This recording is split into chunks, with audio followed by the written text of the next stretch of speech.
जनता की आवाज सीधी सरकार के पास।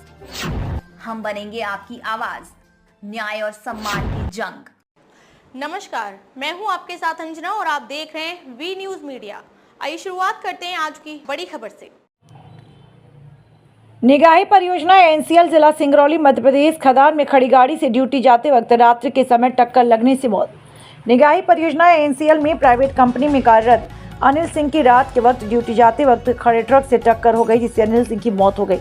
लोगों के द्वारा बताया जा रहा कि रात्रि के वक्त जब अनिल को टक्कर लगी तब वह परियोजना के गेट तक आ गए थे, लेकिन कर्मचारियों द्वारा एम्बुलेंस को 1 घंटे के लिए रोक रखा, जिससे उनकी मौत हो गई। दुर्घटना घटने के दौरान मृतक की मोटरसाइकिल गेट के भीतर थी, लेकिन कर्मचारियों द्वारा मोटरसाइकिल को गेट के बाहर लगभग 2 किलोमीटर की दूरी पर फेंक दिया गया, जिससे यह साबित हो जाए कि मृतक परिसर के बाहर मरा है।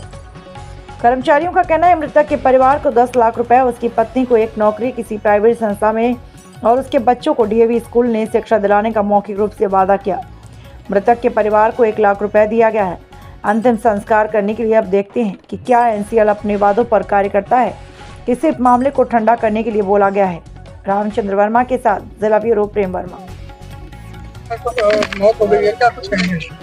जैसा कि आप सभी की जानकारी में आ चुका होगा कि घटना जो है कल रात्रि में लगभग 10 बजे के आसपास की है और 10 बजे के बाद से जो घायल लड़का कपिल था वो 1.5 घंटे तक जमीन पे बैठ के एम्बुलेंस का इंतजार करता रहा, प्राथमिक उपचार का इंतजार करता रहा, लेकिन उसको 1.5 घंटे के पश्चात जब एम्बुलेंस आई भी, उसको एम्बुलेंस में बैठाने के बाद सामने जो बैरियर, इसी बैरियर पे लगभग 30 से 35 मिनट और उसको इंतजार कराया गया, जहां पे उसकी मौत हो गई।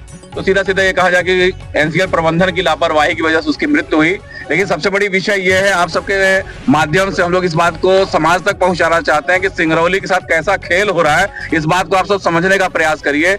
अभी एसओपी साहब ने कहा कि सड़क दुर्घटना है, मान लेते हैं सड़क दुर्घटना है और एक व्यक्ति की सड़क दुर्घटना होती है, ट्रक में जाकर टकरा जाता है, टकराने के बाद वो घायल हो जाता है, घायल होने के बाद उसका उपचार नहीं हो पाता, उसकी मृत्यु हो जाती है। तो ऐसी क्या मजबूरी थी, ऐसी क्या समस्या पड़ी थी एनसीएल प्रबंधन के सामने? ऐसे कौन से साक्ष्य मिटाने आवश्यक थे कि उन्होंने ट्रक की दूरी से लगभग उसकी मोटरसाइकिल को 3 किलोमीटर की दूरी पे फेंक दिया ले जाकर के?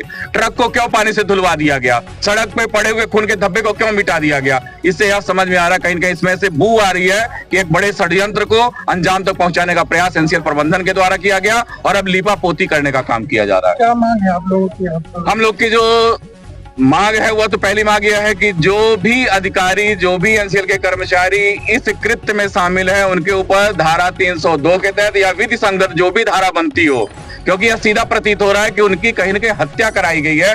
अगर हत्या नहीं भी कराई गई तो साक्ष्य को मिटाना भी उसी श्रेणी में आता है। अगर एक घटना घटी थी, सड़क दुर्घटना घटी थी, तो साक्ष्य को क्यों मिटाया गया? अगर साक्ष्य को मिटाया गया है तो निश्चित रूप से वह भी उसी श्रेणी में आता है कि कहीं न कहीं वह गंभीर अपराध है। तो हमारी मांग है कि उनके ऊपर कार्रवाई हो, जितने भी लोग थे, जिसमें safety officer, security in charge, mining officer और एक तरुण करके कोई एक साहिजी करके, इनके नाम पे हम लोगों ने आवेदन दिया हुआ है और एफआईआर की मांग की हुई है। साथ ही साथ हम लोगों की जो मांग है कि पीड़ित परिवार में 3 बेटियां, 1 बेटा है, उनकी पत्नी है, पत्नी पढ़ी लिखी है और उनको कहीं न कहीं रोजगार उपलब्ध कराया जाए, जो एनसीएल प्रबंधन के माध्यम से होना चाहिए। लेकिन एनसीएल प्रबंधन इसमें भी पल्ला झाड़ने का काम कर रहा है। एनसीएल कहना कि हमारे यहाँ कोई ऐसा नियम नहीं है कि सड़क दुर्घटना हो या कोई भी कैजुअलिटी होती है हमारे यहाँ तो हम उसके बदले में उसके परिवार को रोजगार उपलब्ध कराएं। तो कहीं न कहीं इससे भी वो पल्ला झाड़ते हुए नजर आ रहा है। तो यह आंदोलन तब तक चलता रहेगा जब तक सक्षम अधिकारी आकर के यह नहीं बता देता कि उन 4 बच्चों के लिए आप क्या कर रहे हो, क्योंकि हमारी मांग है कि उन बच्चों की शिक्षा मुफ्त कराई जाए,